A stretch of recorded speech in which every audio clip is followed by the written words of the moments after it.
तो हेलो दोस्तों, कैसे आप सब लोग। होप सो आप बढ़िया होंगे। तो आज फिर हम लेके आए एक और नई वीडियो जर्मन शेफर्ड के बारे में। और लियोन आपको दिख रहा होगा, वही उतावलापन घूमने पे जाने के लिए कि कब जैसे मुझे छोड़े और कब जैसे हम घूमने निकले। तो दोस्तों, टाइम वेस्ट नहीं करते हुए सेम ट्रैक पे आज भी हम हैं। आज इस वीडियो का जो पर्पस है बनाने का वो यही है कि देखिए, मेन जो टॉपिक है वो आपको मैं बता चुका हूँ कि कैसे अपने डॉग की पहचान करें, किस तरह से आप उसको बीमारियों से बचा सकते हैं, कैसे कैसे उसको डाइट दे सकते हैं। तो दोस्तों, जनरली जो आज का टॉपिक है वो ये है कि जो मेरे सब्सक्राइबर हैं, तो उन लोगों के लिए दोस्तों ऐसा है कि वो मेरे से क्वेश्चनिंग नॉर्मली जो देखो बहुत ज़्यादा क्वेश्चन जो मेरे पास आते हैं वो यही है कि मेरा डॉग अभी छोटा है, उसकी मैं पहचान नहीं कर पा रहा हूँ कि वो ओरिजिनल है या नहीं है। या तो दोस्तों दूसरा क्वेश्चन आता है कि मेरा डॉग है जो प्ले बाइटिंग बहुत करता है, वो मतलब मेरे साथ खेलते खेलते मेरे को बाइट करता है या मेरा पैर पकड़ लेता है या कुछ भी, है ना। ये सारी चीज़ें बहुत ज़्यादा मतलब सामने आती हैं। जनरली दोस्तों ऐसा होता है, जब डॉग बच्चा होता है तो वो काटता रहता है, तो वो भी प्रॉब्लम दोस्तों को आती है। दूसरी आती है कि किस तरह से बीमारियों से बचाया जाए, किस तरह से पार्वों से बचाया जाए, ये सब चीज़ें। और एक और सब्सक्राइबर थे मेरे, वो अगर ये मेरी वीडियो देखेंगे तो वो पूछ रहे थे कि एक 7 मंथ का हमारे पास फीमेल डॉग है जर्मन शेफर्ड की, उनका कोई ब्रदर लेके आ रहा है, तो किस तरह से मतलब हम उसको ले सकते हैं, नहीं ले सकते हैं, वो भी मैं आंसर ज़रूर करूँगा। तो ठीक है दोस्तों, ये कुछ 1-2 सवाल हैं, इनके हम आंसर करने की कोशिश करेंगे। अगर आपको सही लगे तो वीडियो जारी रखिएगा, नहीं तो आप अपना टाइम बचा सकते हैं और कहीं और वीडियोस देख सकते हैं। पहला क्वेश्चन अगर हम ले लेते हैं कि क्वेश्चन ये है कि मेरा डॉग 2 मंथ का है और जब भी मैं उसको घुमाने के लिए ले जाता हूँ तो कंकड़ पत्थर खाता है और कभी मेरी टांग पकड़ता है, कभी मेरे कपड़े खींचने लगता है, मतलब कि वो प्ले बैटिंग बहुत करता है। तो देखिए दोस्तों, पहली बात तो आपको ये समझनी होगी कि अगर आप 2 या 1 महीने के डॉग से ये एक्सेप्ट करेंगे कि ये एकदम एडल्ट वाला बिहेवियर आपको शो करेगा और डोमिनेशन शो करेगा और लोगों पे भौंकेगा, डॉग्स पे भौंकेगा, लड़ाई करेगा, तो वैसा कुछ नहीं होता। 2 मंथ का बच्चा कितना सा होता है, 2 मंथ का बच्चा अभी पैदा हुआ है, ऐसा समझ लीजिए। वो अभी दुनिया से इंटरेक्ट हो रहा है, उसको ये भी पता नहीं है कि ये पत्थर कितने प्रकार के होते हैं, कितने प्रकार की घास है। अभी उसने एक साइकिल मौसम का भी पूरा नहीं देखा है, मतलब जो भी हमारी बारिश, ठंड और ये सब मौसम होते हैं, तो वो भी उसने पूरी तरह भी देखे नहीं है अच्छी तरह से। तो अभी तो दुनिया से इंटरेक्ट कर रहा है, तो उसको पहली बात उसको करने दीजिए। एक होता है कि बहुत ज़्यादा वाला बिहेवियर, बोलने का मतलब ये है कि अगर वो मतलब कुछ और देख ही नहीं रहा है रास्ते में, सिर्फ कंकड़ पत्थर ही खा रहा है, मिट्टी खा रहा है, गोबर खा रहा है और आपको चबाया जा रहा है, कुछ और उसको मतलब है ही नहीं लेना देना किसी चीज़ से या किसी चीज़ पे ध्यान नहीं दे रहा है, तो दोस्तों उसका एक जनरली जो रीज़न होता है नॉर्मल सा, वो रीज़न होता है वॉर्म। जो पेट में वॉर्म होते हैं, तो उनको जब पेट में शांति नहीं होती है ना, बोलने का मतलब कि डॉग को एहसास हो जाता है इन चीज़ों का कि मेरे पेट में वॉर्म है। क्योंकि देखो दोस्तों, हमारे लिए तो मेडिसिन बनी है, दिमाग है हम लोगों को, डॉग्स के लिए थोड़ी ना डॉक्टर बैठे हैं। डॉग्स के मतलब ये कि डॉग्स की कम्युनिटी में थोड़ी ना कोई डॉग डॉक्टर होगा और डॉग्स अपनी बीमारी उसके पास लेके जाएंगे कि मेरे पेट में वॉर्म है। तो उनको नेचुरली भगवान ने कुछ ऐसी वो शक्ति आप बोल सकते हैं वो दी हुई है कि वो मतलब ये जड़ी बूटियाँ, ये पेड़ पौधे कुछ ना कुछ खा के अपने पेट के जो वॉर्म है उनको दूर करने की कोशिश करते हैं, पहली बात तो दोस्तों उन चीज़ों से बचाने का एक ही तरीका है, वो है डिवॉर्मिंग। आपका डॉग जब भी 45 डेज़ के ऊपर हो जाता है तो उसको आपको अच्छी सी डोज एक डिवॉर्मिंग की देनी है, एक हफ़्ते में 2 बार। तो एक हफ़्ते में जब आप 2 बार उसको डिवॉर्मिंग देंगे तो एक तो पहली डोज़ में जो उसके वॉर्म्स होंगे वो सारे निकल जाएंगे, है ना, मर के बाहर निकल जाएंगे। और उसके बाद जो होता है कि वॉर्म ने अंडा दिया होता है अंदर कुछ भी, और जो उनके पार्ट्स कुछ बच जाते हैं अंदर, तो सेकेंड टाइम पे वो भी निकल जाएंगे। तो अगर आप ऐसा सोचेंगे कि आज मैंने डिवॉर्मिंग कर दी और उसके अभी जस्ट 2 दिन बाद ही वो चीज़ें खाना बंद कर दे वो, तो ऐसा नहीं है। वो एक्चुअली क्या करेगा, वो एक्चुअली क्या करेगा, वो पहले जो उसके अंदर जख्म बन चुके हैं, उन वॉर्म ने जख्म बनाए हैं पेट के अंदर या उसको जो भी हानि पहुंचाई है उसको कवर वो पहले करेगा। तो वो दोस्तों हफ्ते तक तो नॉर्मली वैसी चीज़ें करता रहेगा। यार डंडा टूटेगा नहीं। हफ्ते तक तो देखो दोस्तों नॉर्मली ऐसी चीज़ें करता रहेगा कि अपने उसको ऐसा लगेगा कि पेट में वॉर्म है। तो हफ्ते के बाद वो थोड़ा शांत हो जाएगा। बोलने का मतलब ये है कि उसके बाद वो फिर थोड़े कम ये चीज़ें करेगा। उसके बाद जब आप उसको वॉक पे ले जाओगे तो वो थोड़ा कम मतलब ये पत्थर खाएगा, कम थोड़ी मिट्टी खाएगा, है ना, ये सब चीज़ें थोड़ी थोड़ी कम करना शुरू करेगा वो। तो उसके बाद आपको एक तो इलाज हो गया डिवॉर्मिंग का, आपने उसको डिवॉर्मिंग कर दी, चलो उसके बाद आपको क्या करना है, दूसरी चीज़ होती है दोस्तों कि डॉग अभी देखो ये है जैसी लकड़ी चबा रहा है, अब इसको मैं चाहता हूँ कि लकड़ी ना चबाए, लियो अलर्ट करना उसको, पहली बात। तो दूसरी बात ये कि उसका ध्यान आपको देखो, अभी ये इधर उधर देखने लग गया कि कुछ है तो नहीं यहाँ पे कि मेरे को अलर्ट करा है इसने, है ना। उसके बाद फिर लकड़ी पे आ जाएगा ये, पर आपने इसका ध्यान उस चीज़ से हटाना है। अब मैंने हटा दिया, भूल गया लकड़ी, वो पड़ी है वहाँ पे तो ऐसा होता है, आपको ऐसा करना है कि जैसे वो पत्थर खाने लगा है ना, उसको कुछ और काम दे दो, उसको थोड़ा ऐसे हाथ लगा के थोड़ा हिला के कुछ और बोलो कि ये करो, सिट या जंप, है ना, कुछ भी है, उसको ट्रीट है तो जैसे ही वो सिट करता है उसको ट्रीट दे दो। तो मतलब पहली बात तो ये, जब 2-3 महीने तक आपको डॉग घुमाना है ना अपना, तो उसको पहले तो आप अपनी ट्रीट जेब में रखो। ये 2 तरीके मैंने आपको बता दिए।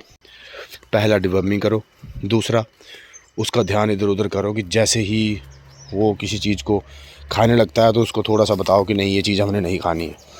उससे ऐसा होगा कि वो थोड़ा सा और चीज़ों के साथ में इंटरेक्ट करना शुरू करेगा। और दोस्तों पहले क्वेश्चन की होप आपको आंसर मिल गया होगा। और अगर फिर भी मतलब वो चीज़ें ज़्यादा कर रहा है तो उसको थोड़े से उसके खाने में फ़ाइबर ज़्यादा रखो। जैसे कि आप उसको दे सकते हो दलिया, उसको थोड़ा सा दलिया दो, उसमें फ़ाइबर होते हैं ना, तो उसको पचाने में आसानी होगी तब भी वो चीज़ें थोड़ी सी कम हो जाती है। उसकी पेट की इरिटेशन की वजह से वो पत्थर खा रहा है, गोबर खा रहा है, और कोई रीज़न नहीं है। सेकंड क्वेश्चन ये होता है कि प्ले बाइटिंग, सबसे ज़्यादा प्रॉब्लम जितने भी ऑनर्स हैं उनको यही रहती है कि डॉग की जो प्ले बाइटिंग है उसको कैसे ख़त्म किया जाए, मतलब क्या किया जाए जो हम उस डॉग की प्ले बाइटिंग ख़त्म करें। जनरल सी जो चीज़ें हैं वो यही हैं कि पहले तो यही आप सोचो कि 3 महीने तक तो आप उस चीज़ को ख़त्म मुश्किल से कर पाओगे। देखो यहाँ पे मैं सच बताता हूँ, यहाँ पे कोई ऐसा फर्जीवाड़ा नहीं है कि मैं आपको ये बोल दूँ कि नहीं नहीं ये देखो मेरा डॉग है ना, इसकी तो प्ले बाइटिंग करता नहीं, आज मैं इसके सामने याद रखूँगा ये काटना शुरू करेगा। भाई इसको काटना उस तरह से नहीं, मतलब ये देखो कुछ चीज़ें होती हैं ना जो एज के साथ ख़त्म होती हैं, जो धीरे धीरे मतलब एज के साथ ख़त्म होना शुरू होती हैं। और कुछ चीज़ें होती हैं जो मतलब आप सुधार सकते हो, आप उसको कमांड दे सकते हो, आप उसको अच्छी बातें सिखा सकते हो। पर जो प्ले बाइटिंग होती है ना, डॉग्स को हमेशा एक चीज़ चाहिए होती है कि ये देखो अब ये बोतल है, ये ऐसे पड़ी है, ये छोड़ देगा इसको थोड़ी देर में, क्यों? क्योंकि वो हिल नहीं रही ना। हमारा जो हाथ होता है, हमारे जो पैर होते हैं, वो एक्चुअली मूवमेंट, उनको लगता है कि ये खेलने का कोई खिलौना है और ये हमेशा मूवमेंट में रहते हैं, जैसे हाथ चल रहा है हमारा पैर चल रहा है, तो डॉग हमेशा वो ऐसी चीज़ें चेज़ करते हैं जो मूवमेंट में रहती हैं। अभी अगर कोई वहाँ पे खरगोश बैठ जाएगा ना चुपचाप, तो इसको पता भी नहीं चलेगा वहाँ पे खरगोश बैठा है। जैसे वो दौड़ेगा ना तो ये यहीं से उसके पीछे दौड़ लेगा। बोलने का मतलब ये है कि जो भी मूवमेंट की चीज़ें हैं उनको चेज़ करेगा।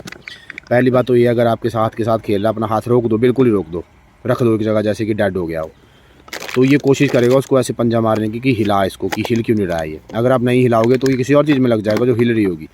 तो दोस्तों इसको ऐसा टॉय कोई ला के दो जो हिल रहा है, जो ऐसे इसको लगे कि थोड़ा एक्टिव टॉय है ना, तो उसके पीछे ये भागेगा, आपके हाथ को छोड़ देगा।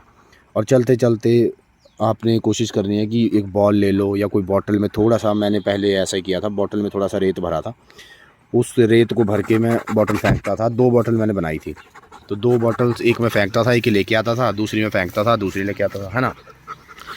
तो उस तरह के जुगाड़ आपको लगाने हैं, तो प्ले बाइटिंग का मुद्दा आपका सॉल्व हो जाएगा काफ़ी हद तक, जब आपको ये समझ आएगा कि ये अब मेरे हाथ को चेज़ ना करके दूसरी चीज़ें चेज़ कर रहा है। पर आपको ये करना पड़ेगा, 1 महीने तक आपको ये चीज़ें करनी पड़ेगी, उसके बाद जाके फिर ये मुद्दा आपका सॉल्व होगा आराम से।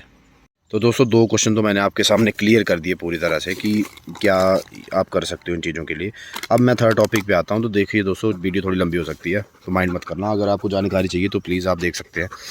तो दोस्तों थर्ड क्वेश्चन जो आता है, देखो कि हम इसको बीमारियों से कैसे बचा सकते हैं, इसको पार्वो से कैसे बचाएं, कैनाइन डिस्टेंपर से कैसे बचाएं, जो मेजर जो बीमारियां डॉग्स में पाई जाती हैं, इसको हेयर फॉल से कैसे बचाएं हम, है ना।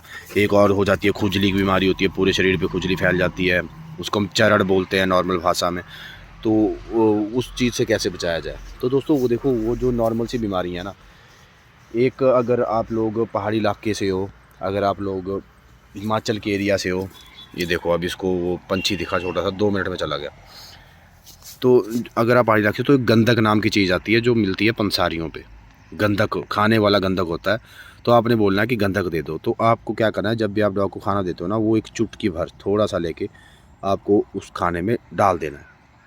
उससे क्या होता है कि स्किन डिजीज़ेज़ जो हैं, जो भी खुजली है, जो भी इसमें पिस्सू वगैरह चिपक रहे हैं, कुछ भी हैं, वो नहीं लगेंगे दोस्तों, और नहीं इसको स्किन कोई प्रॉब्लम होगी और इसका कोट भी अच्छा रहेगा। पर बिल्कुल चुटकी डालनी है, ऐसा नहीं कि आपने ज़्यादा दे दिया तो वो डॉग के लिए प्रॉब्लम कर सकता है और इसको गर्मी हो सकती है डेंजरस वाली, क्योंकि ये पहले ही गर्म तकसीर के होते हैं।